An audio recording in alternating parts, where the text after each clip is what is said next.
The game My Singing Monsters has an incredibly massive, lore-rich roster.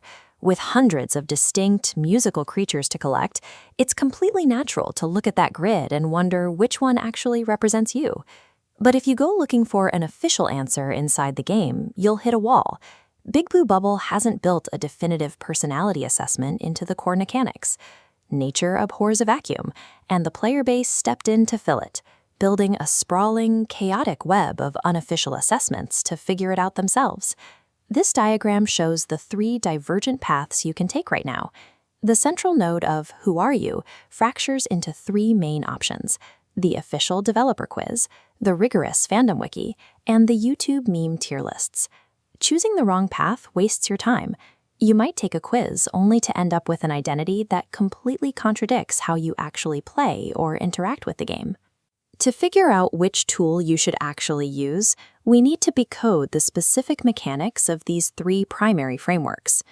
Determining your monster persona starts with identifying which of these 3 evaluation frameworks aligns with your specific goals as a fan. We start with the canonical purist route, the official web quiz hosted directly by Big Blue Bubble. The input mechanics are simple. You answer exactly 5 multiple-choice questions. They skip complex audio preferences in favor of generic lifestyle topics, asking where you'd go on vacation, what holiday you'd celebrate, or what you're cooking for dinner. In exchange, you get an output carrying the ultimate seal of approval. The result is canonically endorsed by the developers. This matrix visualizes the frameworks, and looking at column 1, we see the limit of the official route. The inputs are 5 lifestyle questions, but the output is your secret monster admirer. It maps out your ideal date, failing to assess your own traits. You get a safe, canonical interaction, but you give up any actual psychological mapping. The official route provides a low-risk diversion for casual fans. If your goal is to genuinely define who you are within the monster universe, this tool provides little utility. That brings us to the lore optimizer route, found deep within the My Singing Monsters Ideas wiki.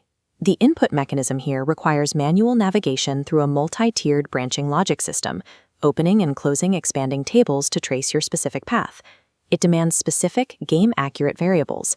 You have to evaluate whether you prefer percussion or synth, choose your core natural elemental alignment, and weigh your specific psychological traits. The precision yields specific results. For instance, the system assigns fluoresce to players who have bright personalities but struggle to show their true colors to the world. Alternatively, players who possess natural leadership qualities and want their voices heard are systematically routed to Candelabra. By strictly adhering to actual in-game audio groups and mechanical logic, the wiki builds a much more rigorous profile than the official quiz. Returning to our matrix, column 2 shows the lore route. The input requires complex branching logic, yielding deep psychological mapping. But the trade-off is steep. Because it's an open-source fan project, the tool is permanently under construction, requiring significant patience to parse through community edits. The wiki sacrifices accessibility for rigorous lore accuracy. It is the only viable tool for highly invested players willing to do the work. Our final framework is the social validator route, driven by YouTube meme tier lists and creators like Maz Tom. The input mechanism here is completely passive.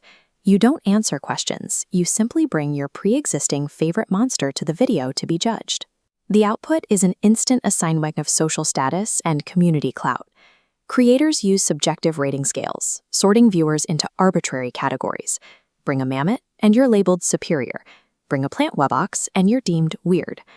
Looking at column 3, the social route. The input is passive viewing, yielding social currency. The trade-off is extreme creator bias, with 0 actual psychological insight.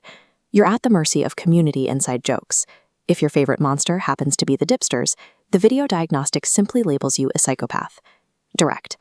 These YouTube rankings function as social conformity checks, designed to distribute clout and ruthlessly roast outliers. Evaluating the entire landscape shows that the value of a monster identity depends entirely on the framework used to find it. This chart shows the final evaluation framework. The x-axis measures entertainment and meme value against psychological accuracy. The y-axis measures low effort against high effort.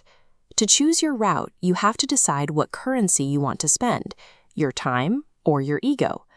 If you value deep lore reflection and precise game mechanics, the Fandom Wiki is your tool.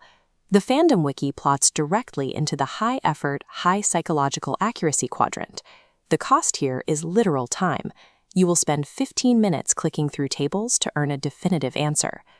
If your main goal is participating in comment sections, Reddit threads, and community inside jokes, you want the YouTube rankings. We map the YouTube rankings into the low-effort, high entertainment, and mean value quadrant. And for casual fans just wanting a cute, low-stakes interaction with the franchise, the official quiz remains the standard choice. The official quiz plots safely into the corner of low effort and low psychological accuracy. Your result depends on the initial choice between canonical safety, rigorous lore mapping, or digital social status.